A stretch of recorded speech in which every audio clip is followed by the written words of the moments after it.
Hey, Steve Noble, Noble Moto. Got our 441 Victor up here on the lift, and we're going to continue the barn Find BSA. By barn, I mean heated garage in Rhode Island. But barn find sounds a little better for a video title, doesn't it?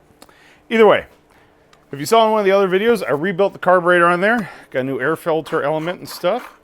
So, I'm going to take the air filter element off for the time being. Hook up the throttle cable, reinstall the carburetor on this thing. Then from there, we'll put a fuel line on the thing, A to B, of course. Or, fuel output down to the fuel line. Actually, no, we're not going to do that yet. No, we're not going to hook up the fuel line yet, because one of the other things I want to do is to pull this tank off and give it a good clean out. So we're just going to leave that be. But we are going to hook up the throttle cable to this thing. In this video, after that, we are going to also pull these oil lines off of here and give that a look, and probably get some new lines for it.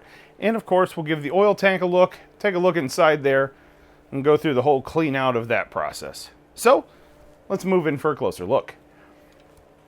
Alright, so first thing we're going to do is take this old gasket off of here. We're just going to rip that off and out of the way. This surface is pretty clean. However, I'd like to get it a little bit cleaner than that. So we are going to take some Scotch-Brite and scrub up that mating surface on there. Correction, we are going to take a wire brush, a softer bristled wire brush, and we are just going to give this a little scrub here. Now before we do that, we're going to shove a paper towel in there to keep it clean. Then I'm just going to go around it with this soft bristled wire brush, give it the surface a little scrub, make sure everything is nice and clean down in there at our mating surfaces. And even scrub some of this dirt away that's around the intake. Also going to scrub the threads clean. That way we have a nice clean mating surface for a new O-ring to go on there, and we know we'll get a good seal. Next we'll pull our paper towel out of there. And next we're going to reinstall our throttle cable. So we're going to take the cap up off of here. Remember, there's a spring under there, so hold it down with your fingers.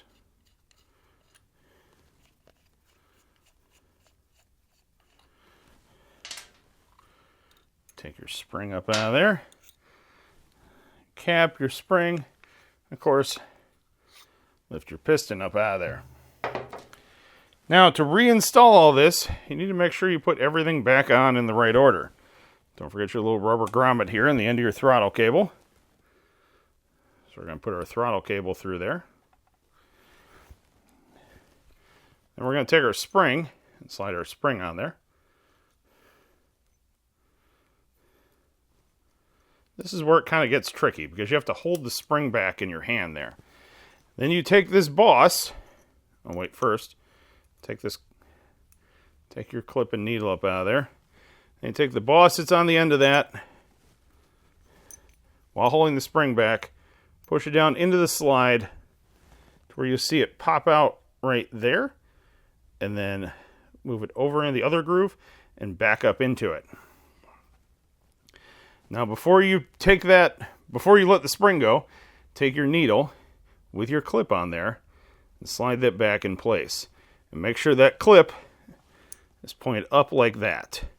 Then when you put the spring down on it, the spring will hold the spring will hold the clip in place, the clip will hold the needle in place, and everything's nice and secure right there.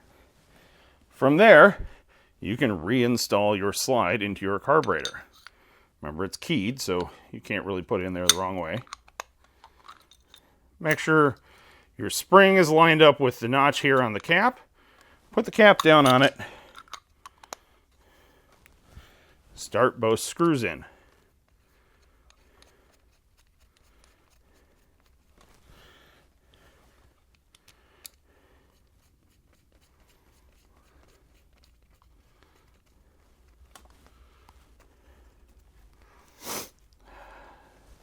Then from there,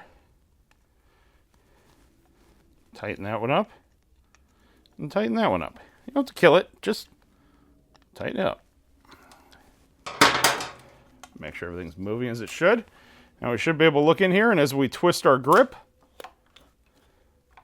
Should move up and down. Should snap back in place. I gotta admit, there's a little resistance on this one when I let the throttle go.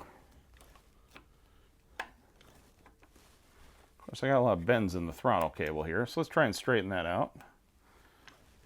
There we go.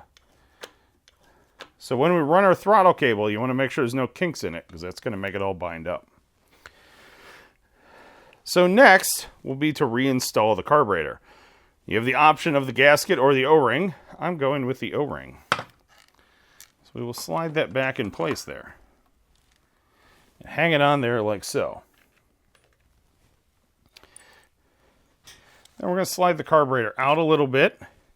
Slide the first lock nut on there, or lock washer on there, sorry.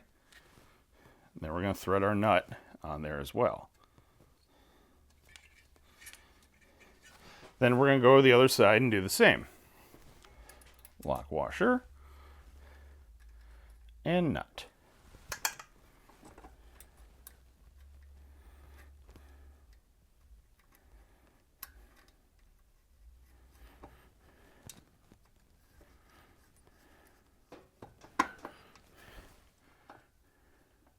Now you're going to have to push it on so far, thread the screws on with your fingertips, push on a little bit further, and just kind of continue that process until the carburetor is all the way on there.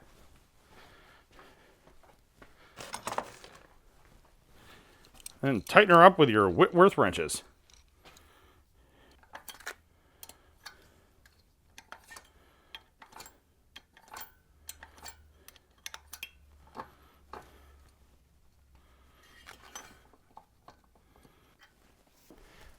Now, when you tighten up an Amel carburetor, you want to be careful you don't over torque it, because what will happen is the face of the carburetor will actually warp, and then you'll have intake leaks.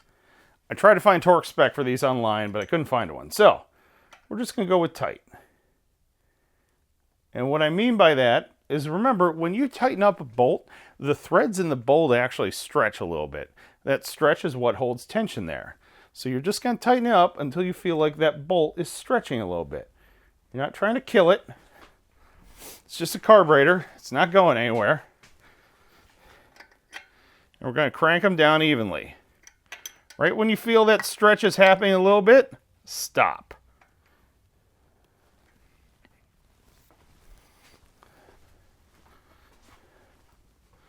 And both sides are on there. And tightened up to a reasonable amount. So again, check your throttle. Snaps back as it should, so we're all sitting pretty good there. And once we have it running, we'll actually set our idle speed. We have our bleed screw set to the specs. So in the meantime, we're going to thread our air filter on here. Make sure you don't cross thread that and tear up the face of the carburetor.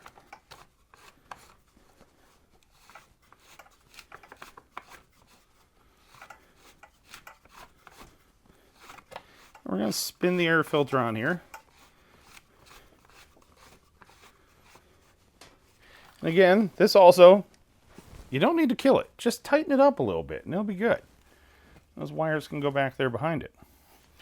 And now your carburetor is installed. Now we're going to take a look at removing the oil lines from this thing.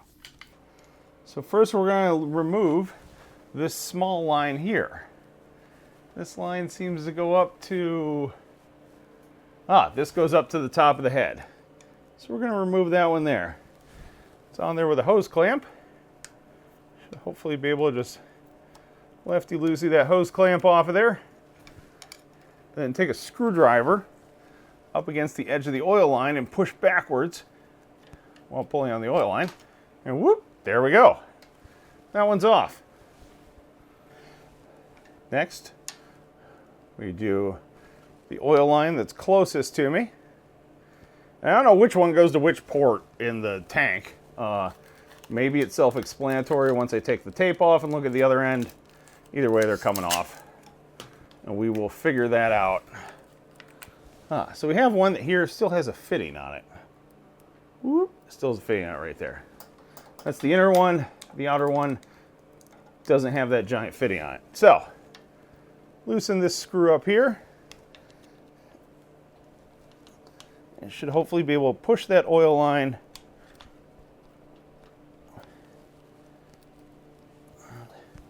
right up and off of there. Ooh, that's a long metal tube there, isn't it? Then we can pull that down out of there. And next is this oil line here.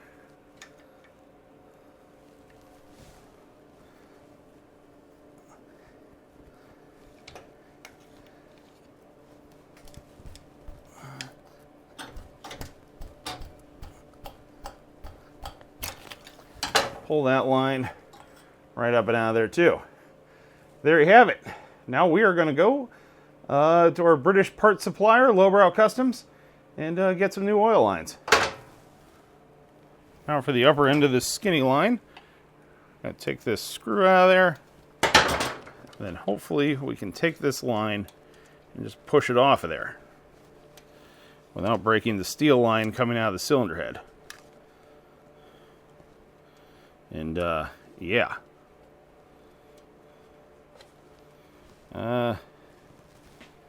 Hold on that. Looks like we're going to have to cut this one with the knife. Man. This one's really on there.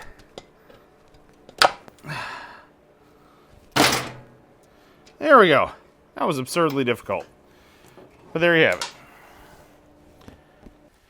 Okay, next we're going to remove the tank off of this thing. This takes a 1/4-inch Whitworth socket. Or no. 1/4-inch Whitworth 5/16 British Standard. Put that down on there. Lefty-loosey that bolt right on out of there.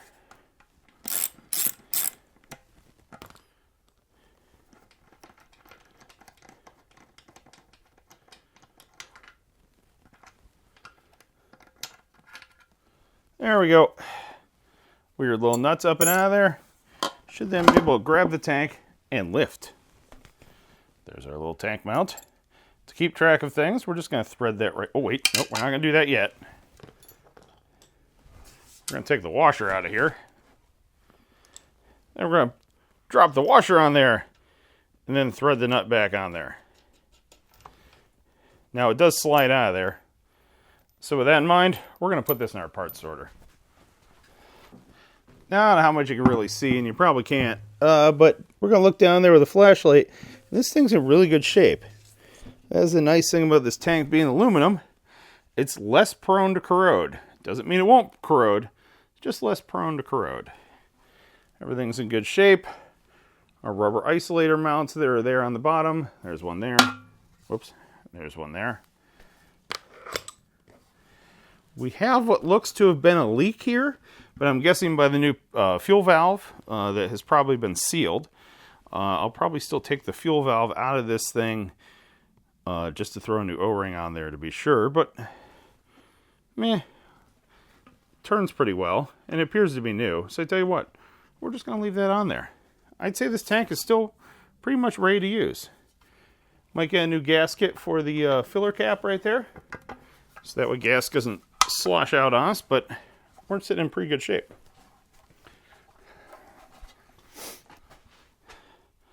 Alright, so here's our tank off the thing, our oil tank. Our drain plug / line. I'll pull this thing out of here to see what it looks like inside.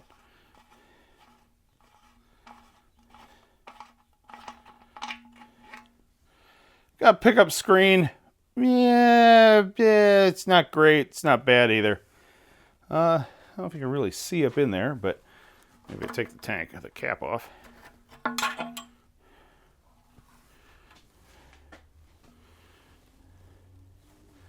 I'll grab a light.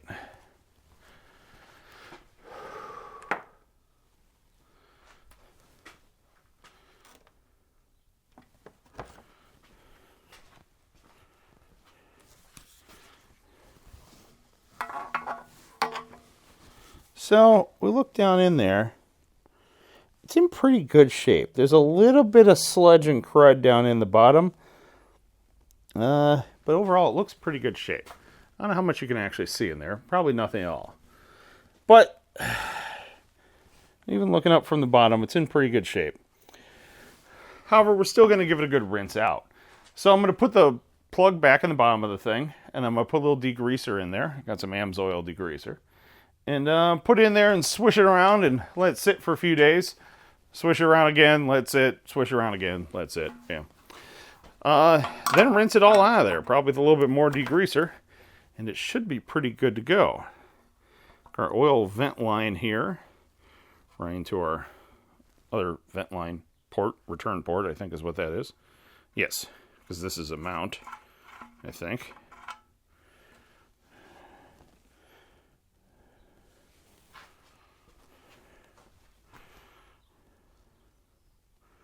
Yes, that's a mount. Okay, so feed line, return line.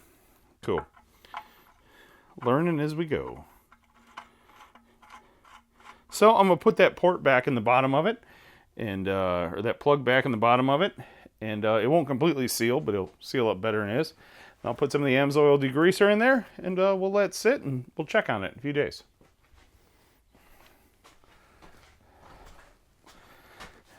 That's all I really got for this video, so got to order some new oil lines, let the tank rinse out a little bit, give the gas tank a quick swish out, even though it looks pretty good, just to clean any dust and dirt that might be in there out. And then we can put the tank back on there and put some oil in it. Then after that, electrical. Dun, dun, dun, dun. This is one of those pinch wire connectors. Don't ever use those things. Yeah, that's all I got.